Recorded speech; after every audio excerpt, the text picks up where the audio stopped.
for joy. Let's jump, let's shout, let's praise the Lord.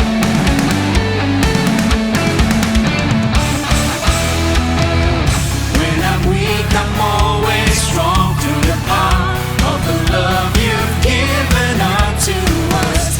In your presence we belong as we lift our hands in praise. Deep in our hearts, Lord, we worship you, singing our praises to your name. Deep in our hearts, Lord, we glorify your name. Lord, we pray that you will be with us. Deep in our hearts, Lord, we worship you, singing our praises to your name. Deep in our hearts, Lord, we glorify your name. Lord, we pray. Lord, we pray. Lord, we pray that you will be with us today.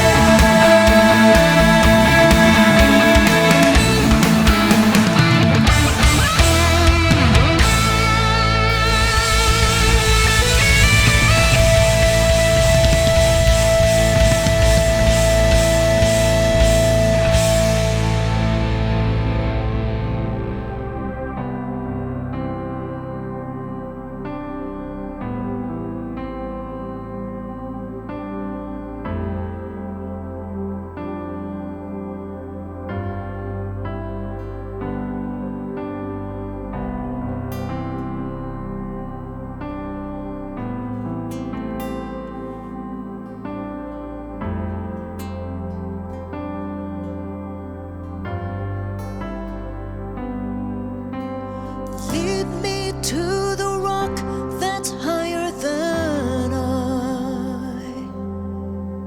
Take away the sin that made me blind. Show me your way so I can see. I'm here for you, hear me, God. I thirst for you, hear me, God.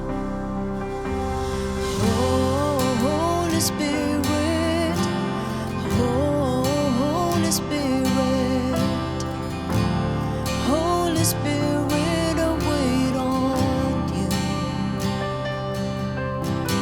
Oh, Holy Spirit,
the Holy Ghost in our hearts. And fix whatever that needs to be fixed. Repair whatever is broken in our bodies, our souls, and spirits. He's all powerful. He's a God of comfort, the God who heals. Oh, we call upon you, Lord.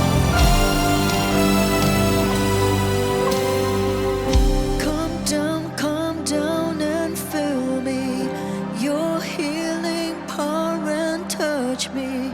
Come down and see me through. Come, Holy Spirit, change me.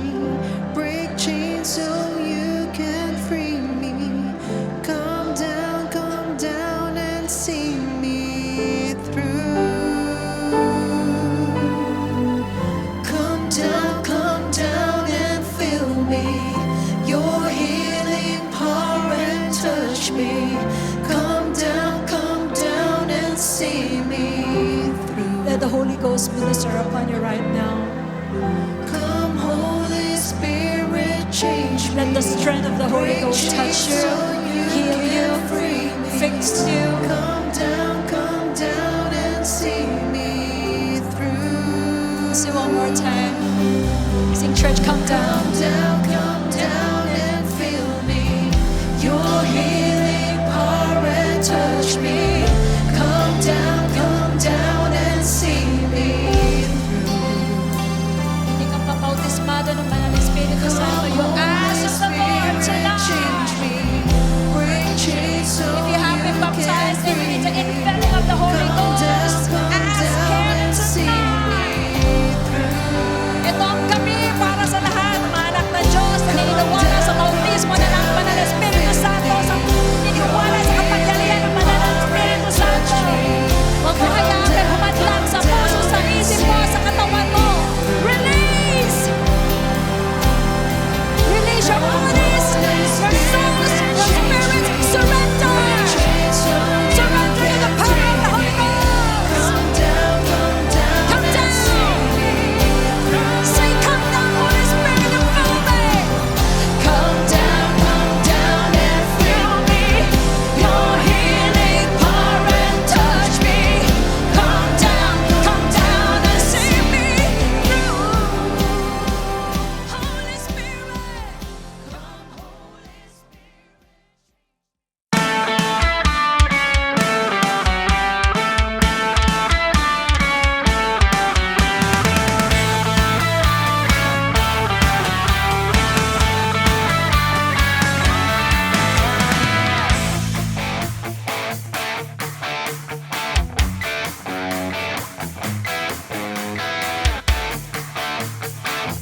do my best. Oh, I'll do my best for you. Oh, oh, oh. I'll do my best. I'll do my best. Oh, I'll do my best for you. Serve, I serve. I serve you, Lord, forever. Serve, I serve. I serve you, Lord, forever. I'll do my best, I'll do my best. Oh, I'll do my best for you. Oh, oh, oh. I'll do my best, I'll do my best. Oh, I'll do my best for you. Love, love, I love. I love you, Lord, forever. Love, I love. I love you, Lord, forever. I'll do my best, I'll do my best. Oh, I'll do my best for you. Oh, oh, oh. I'll do my best, I'll do my best. Oh, I'll do my best for you. I'll do my best, I'll do my best. Oh, I'll do my best for you. Oh, oh, oh. I'll do my best, I'll do my best. Oh, I'll do my best for you.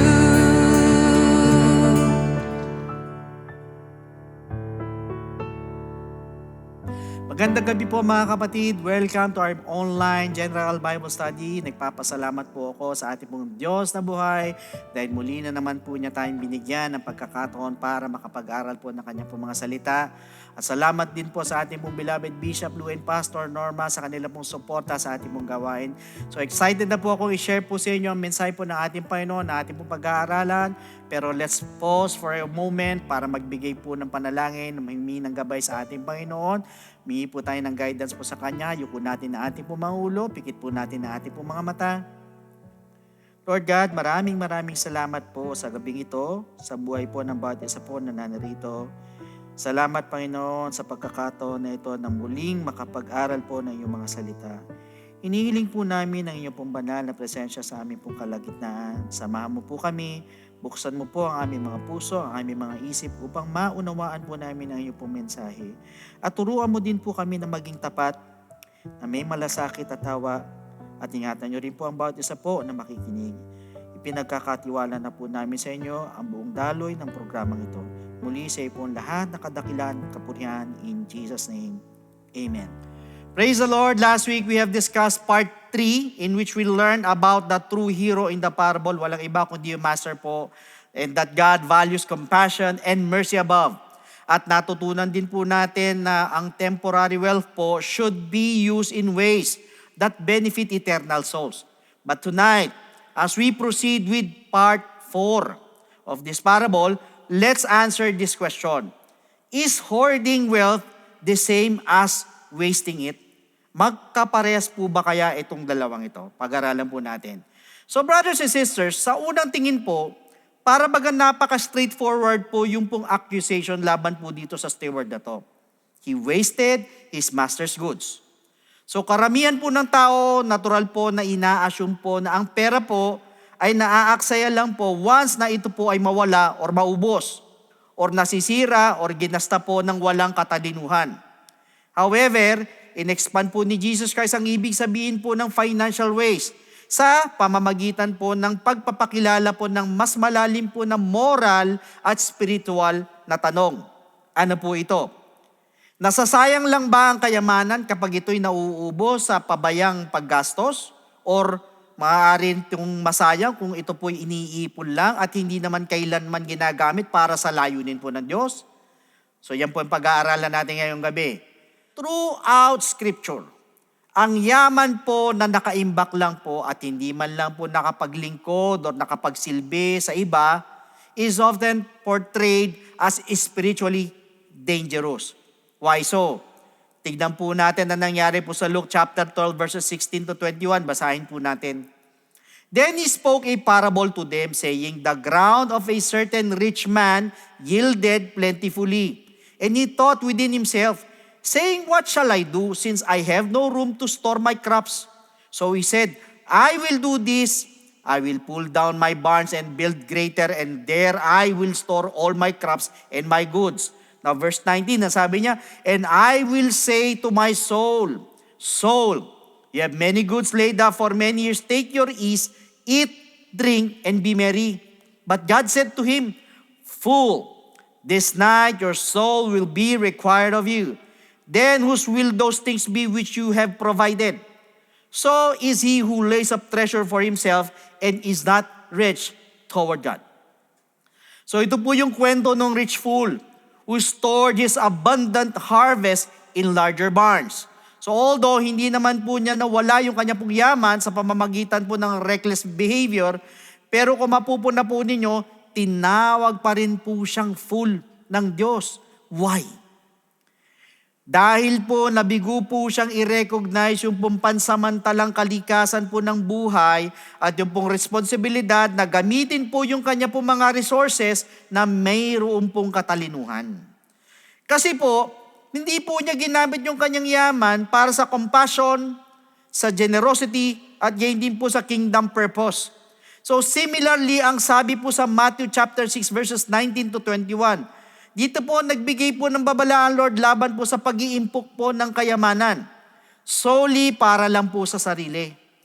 So dito po ay sinabihan niya po yung kanya pong tagasunod na mag-ipon ng kayamanan sa langit rather than on earth. Brothers and sisters, pinagdidiinan dito ay di lang po yung pag-iwas sa maaksayang paggasta o yung pong paggastos. Kundi ang pinagdidiinan po rito, yung pong directing resources patungo sa eternal purposes. Kasi po, when wealth is hoarded and never used to bless others, relieve suffering, or advance God's work, it loses its intended purpose. Kapag ang yaman po ay iniimbak lamang at hindi po kailanman ginagamit upang maging pagpapala po sa iba, mapagaan ang hirap or isulong ang gawain ng Panginoon, nawawala po yung tunay na layunin po nito. So therefore, inahamon po ng parable yung po mga listeners na pag-isipan po mabuti kung ano po ba talaga ang ibig sabihin ng pagiging steward. Wealth is not given merely for preservation or accumulation. O ang yaman po, or kayamanan po, ay hindi po ibinigay para itago lang o ipunin. Instead, it is entrusted to human beings so that it may serve God's purposes and benefit others. So ito po ibinigay sa sangkatauhan upang magamit po sa layunin po ng Diyos at sa ikabubuti po ng iba. So in this sense, yung hindi po ginagamit na yaman ay maaari po maging isa pong hindi halata pero serious form of waste. At ang matindi po dito, it can be wasted in more than one way. Sa paano pong paraan? First, waste through reckless spending. Ang sabi po sa Luke 15:13, and not many days after, the younger son gathered all together, journeyed to a far country, and there wasted his possessions with prodigal living. Ito pong prodigal son squandered his inheritance. Naglaho po yung kanya pong mana o yung kanya pong yaman sa pamamagitan po ng indulgence and irresponsibility o yung pong pagpapakasasa po at irresponsibilidad. Isa po ito sa obvious na pamamaraan para sayangin po ang yaman sa pamamagitan po ng walang ingat at irresponsabling paggastos. Nung in-illustrate po ito ni Jesus Christ, yung pong parable ng prodigal son, kung pag-aaralan po natin maigi, hindi po naglaho yung yaman niya sa pamamagitan ng aksidente or sa kamalasan. Yung yaman niya po na pinagkatiwala sa kanya ay naglaho po sa pamamagitan ng isa pong deliberate indulgence and careless decisions. Ibig sabihin yung pong sadya na pagpapakasasa at mga pabayang desisyon. Instead, na pamahalaan niya po yung mana niya na nandoon ng katalinuhan, mas ginusto niya po ang pleasure, ang kalayaan or ang freedom at yung pong self-gratification. Na hindi man lang niya inisip yung pong magiging long-term consequences po nito. At yung pong ganitong klase ng financial ways ay nagre-reflect naman po sa mas malalim na spiritual problem. Brothers and sisters, gusto po ng prodigal son yung pong independence from his father's authority. Kaya ano po ginawa niya? Pinilit niya pong kontrolin ang sarili niya pong buhay. Ibig sabihin, ang buhay niya po is a life centered on personal desire rather than responsibility. O isang buhay na nakasentro sa sariling kagustuhan kaysa sa responsibilidad. Sa katunayan, naging tool po yung yaman para makuha niya po kaagad ang pleasure. Kaysa sa isa pong resource para pamahalaan po ng mayroong katalinuhan. So eventually, ano po nangyari? Naglaho po yung kanyang minana. At natagpuan niya na lang ang kanyang sarili na naghihirap at desperado. That means, ang financial irresponsibility po often leads to personal crisis. Kaya nga po sa Proverbs chapter 21 verse 20, sabi po rito, there is desirable treasure and oil in the dwelling of the wise, but a foolish man squanders it. So pinagdidiinan po ng talatang ito yung pong kontra sa gitna po ng wisdom at ng foolishness sa pamamahala po ng mga resources. So this means, yun pong matatalino ay pinipreserve po at maiingat po nilang pinamamahalaan po yung pong kanilang mga resources. While yun naman mga foolish ay uubusin naman po ang lahat without foresight. Therefore, reckless spending is more than a financial mistake. Ano po ito? It is a failure of stewardship. Paano? Pag tinatrato po ng tao ang mga resources bilang tools para sa indulgence o pagpapakasasa kaysa sa responsibilidad na pinagkatiwala po ng Diyos, unfortunately, hindi po nila alam ay sinasalamin po nila yung pong prodigal son's early behavior. Kaya lagi po natin pakatatandaan, wealth carries accountability. Madali po maglalaw ang pera when guided by impulse kaysa sa wisdom. At ang consequences po ay madalas po nagpapahayag po ng spiritual conditioning po ng puso yan. Samantalang ang responsible stewardship requires discipline, foresight, and recognition na ang mga mapagkukunan ay dapat po magsilbi sa mga layunin, higit sa pansamantalang kasiyahan. In fact, there are 3 characteristics of reckless spending. Isa-isahin po natin. First, yung pong tinatawag na impulsive decisions. Yung pong dali-daling nagde-decide, driven by desire rather than wisdom. So instead na maingat na po na pagplanuhan ng desisyon, ano po ang ginawa? Rumirespondi po ang tao sa mabilisang kagustuhan. Pero ang sabi po ng Proverbs 21 verse 5, the plans of the diligent lead surely to plenty, but those of everyone who is hasty, nagde-decide kaagad, nagmamadali masyado, surely to poverty. Ibig sabihin, impulsiveness ignores the long-term consequences of financial decisions and often leads to loss. Yung pong pinagsasawalang bahala po ng pagiging impulsive ang magiging epekto po ng ating po mga pinansyal na desisyon. Kaya naman po madalas po ay nauuwi po tayo sa pagkalugi o pagkawala. Kaya wag po tayong banat ng banat para hindi po tayo malugi sa bandang huli. Lalo na sa pagkita po ng pera. Now, second characteristics, yung pong tinatawag na self-centered consumption. Ano po ibig sabihin? Nagiging tool po ang pera para sa personal po na pleasure kaysa sa responsible stewardship. So ito pong pag-uugali na ito ay focuses on satisfying desires na hindi man lang po kinukonsider ibang tao or honoring God. Katulad po ng ginawa ng prodigal son nung sinayang niya po yung kanya pong mana in self-indulgent living. Meaning, yung ganito pong klase na paggastos po prioritizes personal gratification over wisdom and generosity. So inuuna po muna nito yung pansariling kasiyahan kaysa sa karunungan at pagiging bukas palad.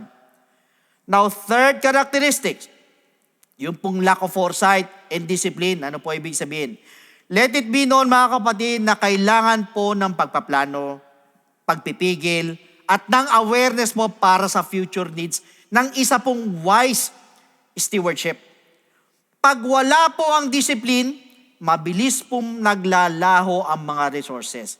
Kaya nga po sabi ng Proverbs 13 verse 11, wealth gained by dishonesty will be diminished, but he who gathers by labor will increase. So in light of this, ang financial responsibility therefore requires patience, planning, and disciplined stewardship rather than impulsive and self-centered spending. Ang pananagutan pong pinansyal ay nangangailangan po ng pagtitiis. Kailangan po yan. Kailangan din po ng pagpaplano at disiplinadong pangangasiwa po sa halip ng pabigla-bigla at makasariling paggastos. In fact, madali po ma-identify yung tipo po ng financial waste na reckless spending. At karamihan po ng tao ay kinokondem po ito. Katulad po pag merong tao na nauubos ang yaman, especially through gambling, indulgence, luxury, or irresponsible living. So madali pong ma-recognize ng society ang problema. Kumbaga, alam na kagad ang dahilan bakit nagkakaubos-ubos ang isang tao. So yung ganito pong klase na behavior is visible and dramatic. So yung pong pagbagsak ng finances, the loss of possessions, at yung pong consequences of poor decisions ay nagiging obvious po yan, nagiging halata po yan. Sa lahat, like the prodigal son, yung reckless lifestyle niya po led him to complete poverty. So pagkatapos niya po lustayin yung lahat ng pera po niya, nagkaroon po ng tagutom at siya po ay nangailangan. Sa madaling sabi, yung pong financial ruin po niya ay naging pampubliko po at hindi po ito makakaila. We cannot deny this. Why? Dahil ang reckless spending po ay nagdudulot po yan ng visible consequences. At ito po ay malawak na kinokondena po both socially and morally. Kahit nga po sa labas po ng mga religious communities. Sigurado lahat po ng tao generally will agree na ang irresponsible financial behavior ay magdudulot po ng destruction. Kaya nga sabi po ng Proverbs 21 verse 17, he who loves pleasure will be a poor man. He who loves wine and oil will not be rich. So pinagdidiinan po dito yung pong predictable outcome of indulgent living. Yung pong kalikasan ng reckless spending na ginagawa po nitong madaling i-recognize as foolishness. However, hinahamon po naman ng parable ang mga listeners na makita po na hindi po lahat ng financial waste na sinasabi ay nahahalata. Hindi po lahat ganon. Habang madali pong i-condemn ng society ang extravagant laws, na-overlook naman po yung pong pangalawang klase ng pagsasayang. Ano po ito? Second form of wasting is waste through selfish hoarding. Hindi po ito katulad ng prodigal son na ang pag-aaksaya niya po ay halata or obvious at skandaloso.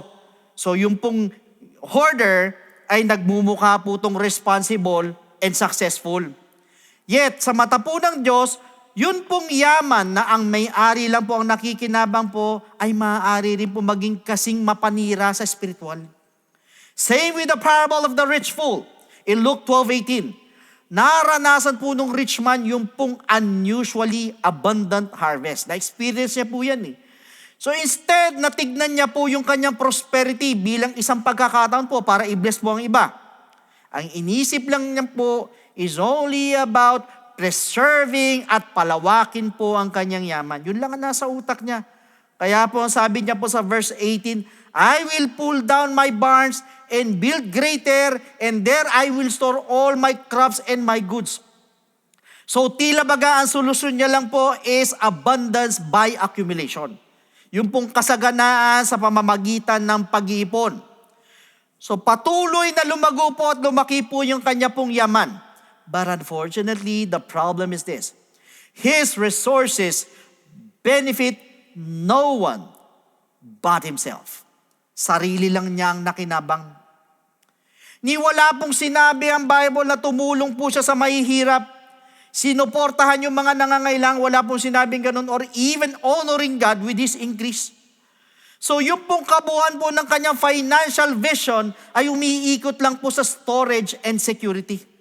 So in essence, kinonvert niya po yung kanyang yaman sa isa pong fortress para sa kanyang sariling kinabukasan instead na maging isang daan po ng pagpapala para sa iba. Alam niyo, mabigat po rito, yung pong trahedya ng rich fool ay napaka-subtle. Why? Kasi po, he commits no obvious crime. Hindi po halata. Hindi po siya nagnakaw or committed fraud or inexploit ang ibang tao. Mula po sa purely legal perspective, mukha naman pong reasonable yung kanya pong ginawa. He simply protects at pinalawak niya lang po kung ano ang kanya pong pinag-ipunan. Kaya mukhang okay naman, mukhang ayos naman. Apparently, Jesus reveals a deeper moral issue dito that is connected and opposite of our topic last week. Ano po ito? It is the absence of generosity and compassion. Kung mapupuna po ninyo, paulit-ulit po na sinabi po ng rich man na ito patungkol sa sarili niya, my barns, my crops, yung mga goods ko, and my soul. Ano po ibig sabihin? Yung kanya pong yaman ay nagsilbi lang po sa kanyang pansariling seguridad at comfort. Kaya nga po sa Luke 12 verse 19, ang sabi niya sa sarili niya, soul, you have many goods laid up for many years. Take your ease, eat, drink, and be merry. Ibig sabihin, nakasentro lang po yung kabuuan ng kanya pong financial philosophy sa self-preservation and pleasure. Kaya lang ang problema, ang yaman po na wala naman pong generosity ay kumukontra po sa disenyo po ng Diyos para sa stewardship. Why? Kasi po, ang sabi po sa Proverbs chapter 11 verses 24 to 25, there is one who scatters, yet increases more. And there is one who withholds more than is right, but it leads to poverty. The generous soul will be made rich. Ulitin ko ang sabi, the generous soul will be made rich. And he who waters will also be watered himself. Ibig sabihin, the paradox of biblical economics is that ang generosity po multiplies blessing, while selfish withholding diminishes it. Yung pong pagiging mapagbigay po ay nagpaparami po yan ng pagpapala. Samantalang yung pong makasariling pag-iimbot ay nagpapaliit po nito. However, yung pong responde ng Diyos sa rich man ay nag-expose po ng spiritual emptiness ng kanyang buhay. Kaya nga po sa Luke 12 verse 20, but God said to him, fool, this night your soul will be required of you. Then whose will those things be which you have provided? In short, the man who seemed financially wise is declared spiritually foolish. Could you imagine that? Para bagang napakatalino, pero foolish sa harapan ng Diyos. Hindi po prosperity yung kanya pong pagkakamali. Ngunit yung pong pagbabaliwala po ng walang hanggang realidad. Nagplano po siya na maraming taon perhaps para sa makamundong seguridad. Pero binaliwala niya naman po yung pong posibilidad na ang buhay po ay maaari pong magwakas po ng biglaan. Similarly po na sinabi po sa Ecclesiastes chapter 5 verse 13, there is a severe evil which I have seen under the sun. Riches kept for their owner to his heart. This signifies na ang wealth po that is hoarded without purpose ultimately becomes a burden rather than a blessing. Or yung pong yaman na itinago lamang po na wala pong layunin ay nagiging kabigatan po yan instead na maging pagpapala. That is why kinunclude po ni Jesus Christ ang kwento po nito sa isang katuruan sa Luke chapter 12 verse 21. So is he who lays up treasure for himself and is not rich toward God. So ipinakita po ng buhay ng rich fool na ang yaman po na wala namang generosity is spiritually empty. So this implies that money that never flows outward toward others fails its divine purpose and becomes another form of wasted stewardship. Yung pong salapi, yung pong pera na hindi naman po dumadaloy patungo sa kapwa ay nabibigo po sa banal nitong layunin. At ito po ay nagiging isa na lamang pong anyo ng nasayang po na pangangasiwa. And seemingly, paulit-ulit po nagbibigay po ng babala po ang Bible na ang yaman po na nagiging spiritually dangerous pag ito po ay itinago at mas pinagtitiwalaan po kaysa sa Diyos. Kaya nga po sabi po sa Matthew chapter 6 verse 19, "Do not lay up for yourselves treasures on earth, where moth and rust destroy and where thieves break in and steal." Mga kapatid, hindi po yung yaman itself ang babala. Ang babala po ay yung pong laban po sa pag-iimpok po nito. Sa pamamaraan na ginagawa na po itong sentro ng buhay at seguridad po ng tao.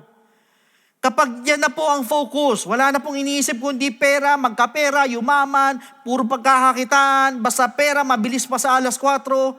Pagkatapos pagdating sa gawain ng Diyos, sasabihin ng pastor niya, magsimba ka, umattend ka ng gawain, ang nakakalungkot, ang iba po ay tinatamad. Pero pagdating sa pagkita ng pera, ang bibilis. So hindi ko po sinasabing masama, pero dapat kung gaano po tayo kabilis sa pagkita ng pera, ay dapat mas mabilis po tayo pagdating sa gawain po ng Diyos. But unfortunately, ang nangyayari po sa iba is the other way around. Which should not be the case. Alam niyo mga kapatid, lagi po natin pakakatandaan, hindi po stable ang earthly pleasures. Ito po ay nabubulok, naglalaho, at pwede din pong manakaw.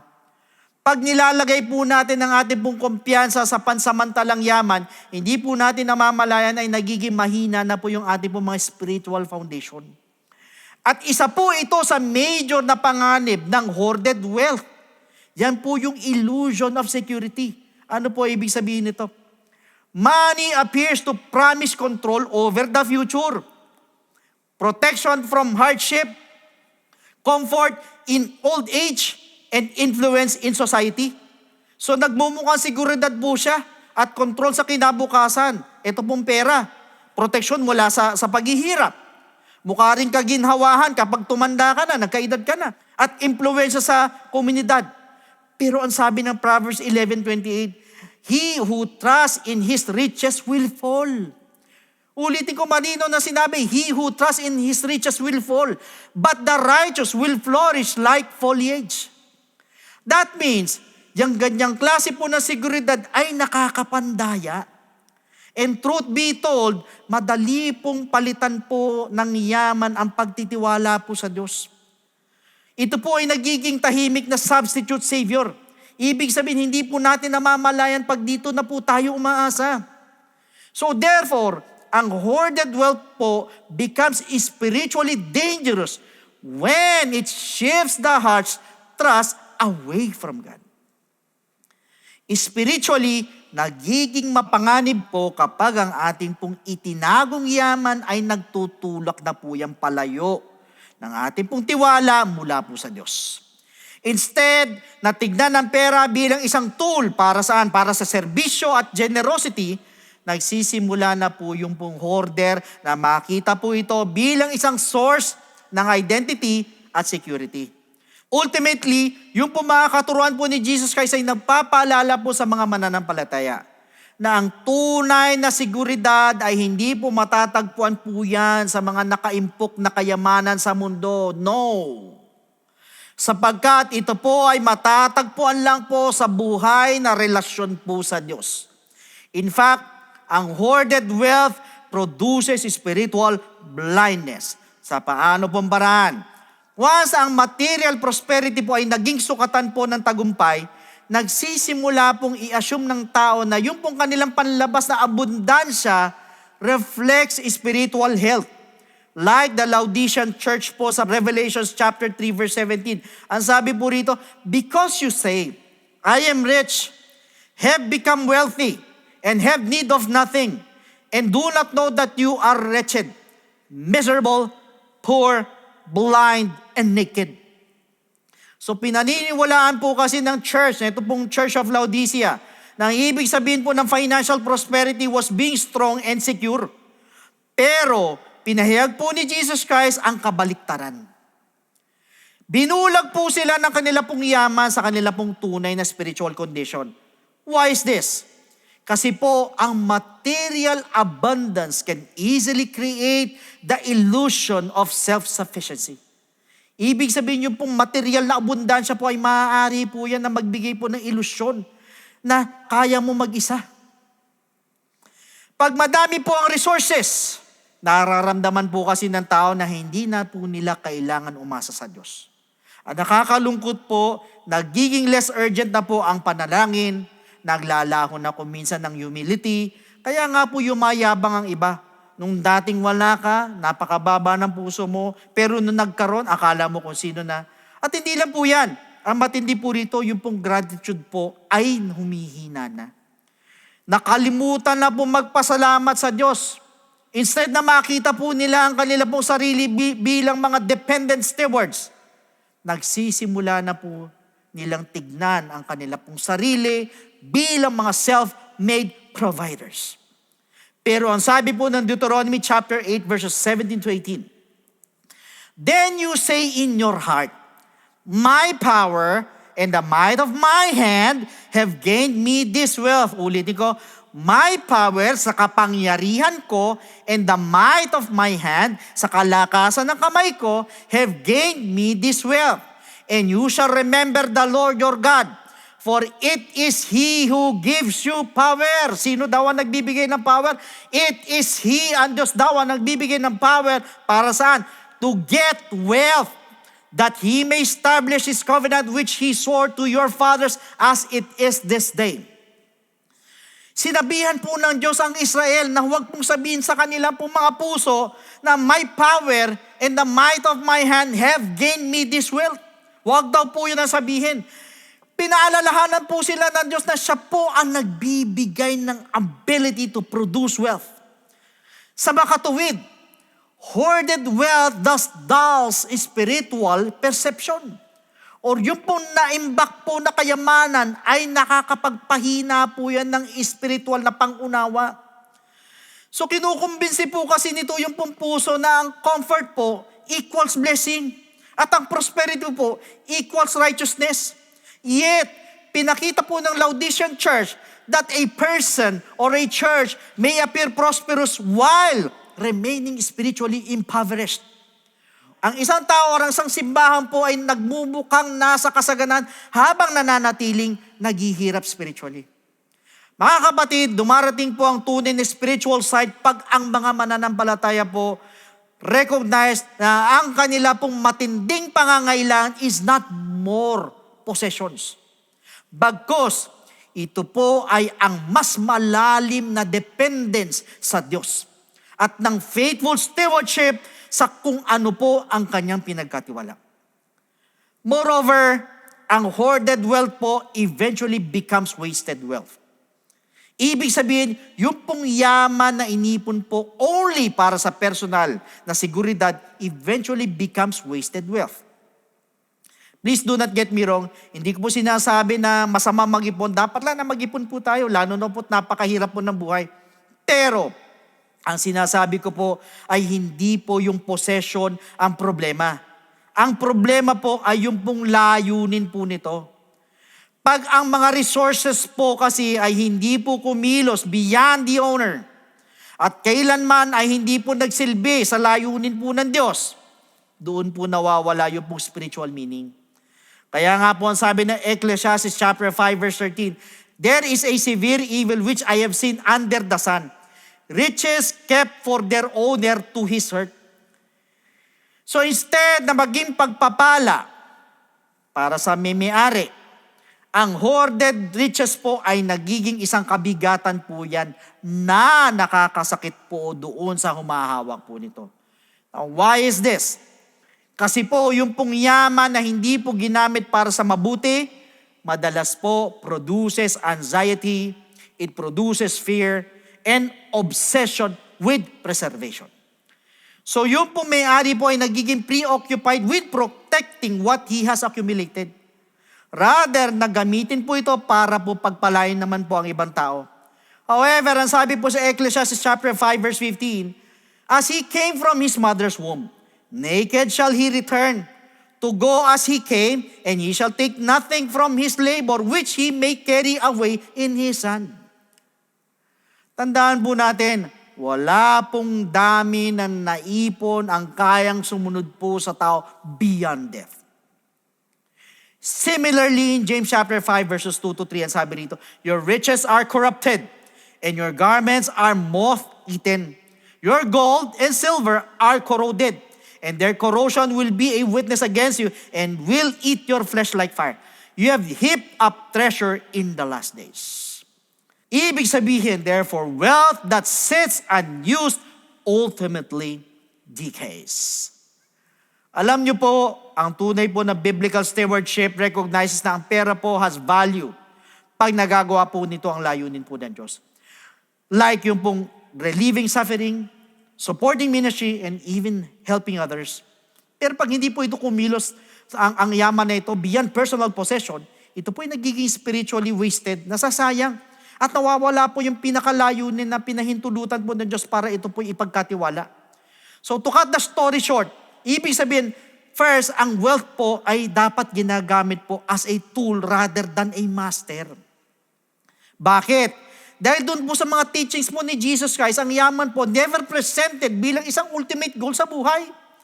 So ito po ay present bilang isa pong pansamantalang tool na dapat ginagamit po na mayroon pong katalinuhan. Kaya nga po ni-refer po ni Jesus ang pera po sa Luke 16:9 na unrighteous mammon. Pinagdidiinan niya po na ang yaman po belongs to the present world. At madalas po, ito po'y nakatali po sa sistema po ng tao pagdating po sa trade, sa profit, at sa hindi pagkakapantay-pantay. So hindi po ibig sabihin that money itself is evil. Hindi po yun. Pero yan po kasi parte po ng fallen economic order. And therefore, ay kailanman ay hindi po dapat maging master ng isang tao. Kaya po sinabi sa Luke 16:13, no servant can serve two masters. You cannot serve God and mammon. Wealth is therefore not meant to rule the human heart. It is meant to serve God's purposes. Ang kayamanan po ay hindi po dapat mamuno po sa puso po ng tao, kundi gamitin po ito upang maglingkod po sa mga layunin po ng Diyos. Tandaan po natin, pansamantala lang po ito. Ang pera po, and limited to this life. Yet, it can produce eternal impact po yan pag ito po ay ginamit ng mayroong katalinuhan. Pag ginagamit po ng mga mananampalataya, mga resources to bless others, support ministry, and relieve suffering, yung pong pansamantalang yaman na yan ay nagiging kasangkapan po pala that advances eternal values. Thus, money functions as a tool of stewardship rather than an object of devotion. Ang pera po ay nagiging isang kasangkapan ng stewardship, hindi isang bagay na dapat sambahin. Now second, ang wealth po dapat relieves human suffering. Sinabi po sa Proverbs 19:17, he who has pity on the poor lends to the Lord, and He will pay back what he has given. So patuloy pong sinasabi ng Bible na ang generosity po patungo sa mga mahihirap reflects the character of God. And I just want you to know that helping the needy is therefore not merely social kindness, hindi po. Kundi it is an act of worship toward God. Hindi mo alam, nagsumasamba ka na pala sa Diyos yan. So yung pong pagtulong sa nangangailangan ay hindi lang po yung pagtulong po sa kapwa. Ito po yung paraan pala ng pagpupuri sa Diyos. Kaya po sinabi po sa Deuteronomy 15:11, instructs God's people to what? You shall open your hand wide to your brother, to your poor and your needy in your land. Likewise, ginawa din po ito ng early church bilang isang normal na parte po ng kanilang pananampalataya. Kaya nga sinabi po sa Acts chapter 4 verses 34 to 35, nor was there anyone among them who lacked, for all who were possessors of lands or houses sold them and brought the proceeds of the things that were sold and laid them at the apostles' feet, and they distributed to each as anyone had need. So dito po binahagi po ng mga mananampalataya yung po kanilang mga possessions, so that there was no one among them who lacked. Kaya po sa kaharian po ng Diyos, na isa sa katuparan po yung po tunay na layunin po ng yaman. Pag ito po ay nagiging channel of compassion. Rather than serving personal accumulation alone, ang pera po ay nagiging daan po yan kung saan po ang pag-ibig po ng Diyos is expressed to those in need. Not only that, pangatlo po, wealth advances the work of God. How? Throughout the scripture, madalas pong ginagamit po ang financial resources para i-sustain po ang ministry, suportahan po yung po mga naglilingkod po sa Diyos, at higit sa lahat ay palawakin po yung pong naaabot ng message of salvation. Nakita niyo po sa Luke chapter 8 verse 3, and Joanna, the wife of Cuza, Herod's steward, and Susanna, and many others who provided for him from their substance. Nabasa po natin na ito po mga babae, kasama po si Joanna at si Susanna po, provided for him from their substance. Now, what does this imply? Tumulong po yung kanila pong generosity para po i-sustain po si Jesus Christ together with His disciples habang sila po ay naglalakbay from city to city preaching the kingdom of God. So pinapakita po ng talatang ito na ang faithful stewardship po enables ministry to continue. Malaking tulong po yan para magtuloy po ang gawain. Nakita niyo po kung bakit tayo nakakapag-outreach dahil din po yan sa generosity po ninyo. Bakit tayo nasa Cuneta? Still because of your generosity. Bakit tayo nakakatulong sa iba? Still with your generosity. So kung kaya't yung pong propagation po ng gospel ay madalas po yan nakadepende po sa kagustuhan po ng mga mananampalataya na ibahagi po yung kanila po mga resources para sa layunin po ng Diyos. Kaya nga po sabi po sa 1 Corinthians chapter 9 verse 14, even so the Lord has commanded that those who preach the gospel should live from the gospel. Nakita niyo po si Apostle Paul affirm this principle nung tinuro niya po na yung po mga tao who preach the gospel should be supported by those who benefit from it. Ano po ibig sabihin? That means financial generosity therefore becomes a partnership in the work of God. Ang pagbibigay po ng pananalapi po ay nagiging pakikibahagi po yan sa gawain po ng Diyos na hindi po natin namamalayan. So ginagawa na po ito ng early church. Imagine, ibinibigay po ng mga mananampalataya yung kanila po mga possessions para lang po maabot po yung pangangailangan ng community at makasuporta po sa ministry. At naniniwala po ako kung hindi po nila ginawa ito, ay hindi po aabot sa atin ang gospel. At wala po tayong kaligtasan. And most of all, wala po tayong church. And yet they did. Thus, kung ito po ay ginawa po nila, how much more tayo? Dapat mas lalo po natin gawin ito. And consequently, kung babasahin nga po natin again, Acts chapter 4 verses 34 to 35, just imagine, sinulat po nito na ang mga member daw po ng iglesia sold property. Binenta nila yung mga property nila at binigay po yung mga proceeds sa mga apostles para lang po maabot po yung pangangailangan ng mga mananampalataya. At sa pamamagitan po ng ganitong klase ng generosity, lumawak ngayon po ang mission ng church. At patuloy pong naikalat po ang gospel. Why? Because they are generous. Na pangapat, fourth and final, wealth builds eternal relationships. How so? Binigyan po ng Lord ng instruction ng mga disciples sa Luke 16 verse 9. And I say to you, make friends for yourselves by unrighteous mammon, that when you fail, they may receive you into an everlasting home. Ano po ibig sabihin? Tinuturo po ni Jesus Christ na ang pansamantalang resources po ay maaaring maka-impluwensya po ng mga eternal outcomes.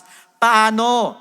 Pag ginagamit ng mananampalataya ang pera o ang yaman po para tulungan po ang iba, sumusuporta sa mga missions or mga evangelism, sa mga events or sa care for the needy or para makapagbigay po ng pagkakataon sa ibang tao to hear the gospel of salvation, hindi po nila namamalayan. They participate in God's redemptive work. Kaya po, ano po nagiging resulta? Lives are touched, faith is awakened, nagigising ang mga pananampalataya nila, and most of all, relationships are formed that extend beyond this world. And same with 1 Timothy chapter 6 verses 18 to 19. Let them do good, sabi ni Apostle Paul, that they be rich in good works, ready to give, willing to share, storing up for themselves a good foundation for the time to come, that they may lay hold on eternal life.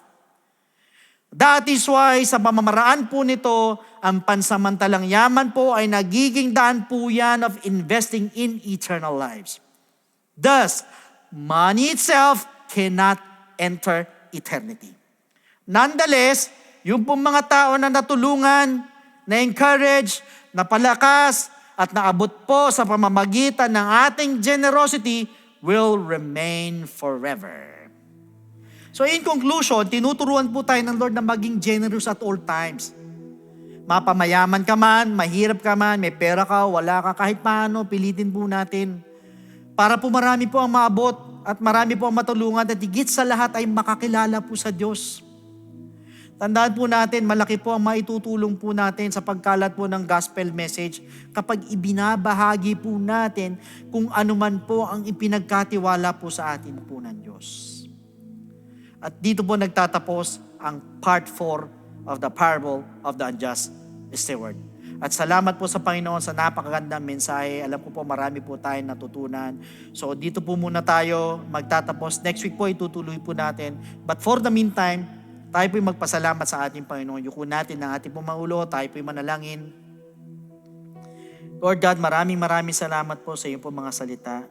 Lalo na po sa mga aral po na aming natutunan. Hubugin niyo po ang aming po mga puso na maging katulad po ninyo. Na nandun po ang mapagmalasakit, maawain, at bukas palad. Tulungan mo po kami na maging mapagbigay sa lahat po ng oras, ano man ang aming kalagayan, upang mas marami pa po kami maabot at makakilala sa iyo. Sa aming pang-araw-araw na buhay, naway maisabuhay po namin ang mga aral na amin po natanggap ngayong gabi. At huwag po gamitin ang aming po mga resources selfishly. So ikaw po ang manguna po sa aming pong buhay araw-araw. Muli sa iyo po lahat ng kadakilaan, all the praises and thanksgiving, and all the glory belongs to you alone. In the name of Jesus Christ. Amen. Glory to God sa isa pong kakaibang mensahe na ating po narinig po ngayong gabi. So alam niyo po, napakahalaga po nito, lalo na po sa panahon po natin. Hindi po ibig sabihin na mahirap ang buhay, hindi na po tayo magbabahagi na kung ano man ang meron tayo, kung ano man ang pinagkatiwala po sa atin na ating Panginoon. In fact, all the more na kung ano man ang meron lang tayo, kahit konti lang yan, all the more na dapat tayo po ay nag-share pa rin po. So to all our first-time viewers naman po, ngayon naman inalaman po natin kung paano po dapat natin gawin at tratuhin po ang ating po mga resources. Moreover, alam niyo po, being faithful and generous with what has been entrusted to us is connected to a greater truth. Yan po yung ating pong relasyon sa ating pong Diyos. At para po sa investment na panglangit na ito, all we have to do is to accept Jesus Christ as our personal Savior and believe in His gospel for us to be saved. So please listen to me sa lahat po ng first-time viewers. Pag sinabi po nating salvation, ang sabi po sa Ephesians chapter 2 verse 8, for by grace you have been saved through faith. Malino po na sinabi ng talata, we're saved by grace through faith. Kaya alam po ang tanong, saan po tayo mananampalataya at maniniwala? That is the question. It is found in 1 Corinthians chapter 15 verses 1 to 4. Moreover, brethren, I declare to you the gospel which I preached to you, which also you received and in which you stand, by which also you are saved, if you hold fast that word which I preached to you, unless you believed in vain. For I delivered to you first of all that which I also received, that Christ died for our sins according to the Scriptures, and that He was buried, and that He rose again the third day according to the Scriptures. Sa madalit sabi, we need to believe in the gospel of Jesus Christ. Yung pong death of Christ, yung burial of Jesus Christ at yung pong resurrection of Jesus Christ ay kailangan po nating sampalatayanan at paniwalaan. Kaya alam po ang tanong, is believing enough? Pag tayo po ba'y nanampalataya, tayo naniwala, wala na po tayong gagawin, tutulok or hihinto na po tayo doon. Alam niyo po, ang sabi po sa 1 Peter chapter 4 verse 17, for the time must come for judgment to begin at the house of God. And if it begins with us first, what will be the end of those who do not obey the gospel of God? Ano daw ang katatapusan, ano daw ang dulo doon sa hindi sumunod sa gospel ng ating Panginoon. So sa madalit sabi, the gospel of Christ must be obeyed. Pag tayo nanampalataya, tayo po'y naniwala, kailangan lakipan po natin ang pagsunod. Hindi po tayo matatapos sa believing, hindi po tayo matatapos sa pananampalataya, kundi ang gospel po ay sinusunod. Kaya lang po, another question is this, how will you obey? It is found in the book of Acts chapter 2 verse 38. Then Peter said to them, repent, and let every one of you be baptized in the name of Jesus Christ for the remission of sins, and you shall receive the gift of the Holy Spirit. Now, first is repentance. Tayo po'y magsisisi po ng ating po mga kasalanan. We're going to ask for forgiveness. We're going to confess our sins. At naniniwala po ko, kahit pakiramdam mo, marami ka nagawang kasalanan, matitinding kasalanan, mabibigat na kasalanan, feeling mo ikaw na yung pinakamasamang tao sa balat ng lupa. But for as long as andun po yung genuine repentance sa ating po mga puso, dahil yan po yung tinitignan ng Panginoon, hindi po yung pagkatao po natin, hindi po yung nagawa natin, at lalong hindi po yung ating po nakaraan, kundi yung ating pong taos-puso na pagsisisi. Believe me, my friend, the Lord is willing and able to forgive your sins. At yan din po, papasok yung po death to sin. So yan po yung unang step, we need to repent. Second, we need to be baptized in the name of Jesus Christ. So tayo naman po ibabautismo sa tubig, ilulubog po tayo sa tubig. So kung una, siya po'y namatay, tayo naman papatayin natin ang ating po mga kasalanan through repentance. Second, siya naman po'y inilibing, tayo naman po'y ililibing naman po natin ang ating po mga kasalanan through water baptism in the name of Jesus Christ. At ang sabi po sa Romans chapter 6 verse 4, therefore we were buried with Him through baptism into death, that just as Christ was raised from the dead by the glory of the Father, even so we also should walk in newness of life. Sa madalit sabi, we need to be baptized in the name of Jesus Christ. Why? Because that water is a type of the blood of the Lamb that takes away the sins of the world. Hindi po ito pag-aalis ng dumi ng katawan, kundi ito po ay paghuhugas po ng ating pong mga kasalanan. Ito po ay pag-aalis po ng ating pong mga kasalanan. So yun po yung pangalawang step, we need to be baptized in the name of Jesus Christ for the remission of sins. Now, the third step is we need to receive the gift of the Holy Spirit. Siya naman po ay nabuhay na magmuli. Tayo naman po ay papasok ang ating transformation, yung ating pong regeneration. Sa madalit sabi, tayo mababago na po. Nabanggit po yan sa Romans 8:11, ganyan din po sa Titus chapter 3, verse 5. In fact, once we receive the gift of the Holy Spirit, we're also receiving power. Power saan? Aminin nyo man hindi, sa lahat po ng mga first-time viewers, lahat tayo may kahinaan. Minsan, pinipilit natin magbago, 1-2 buwan. Pero bakit sa susunod na panahon bumabalik ka sa dati? Bakit? Kasi po sarili lang po natin. Pinipilit mong alisin yung mga bad habits, vices perhaps, mga pangit na ugali, pero pabalik-balik tayo sa dati. Ayaw natin magbago ng lubusan. Kasi po sarili lang po natin. But you know what?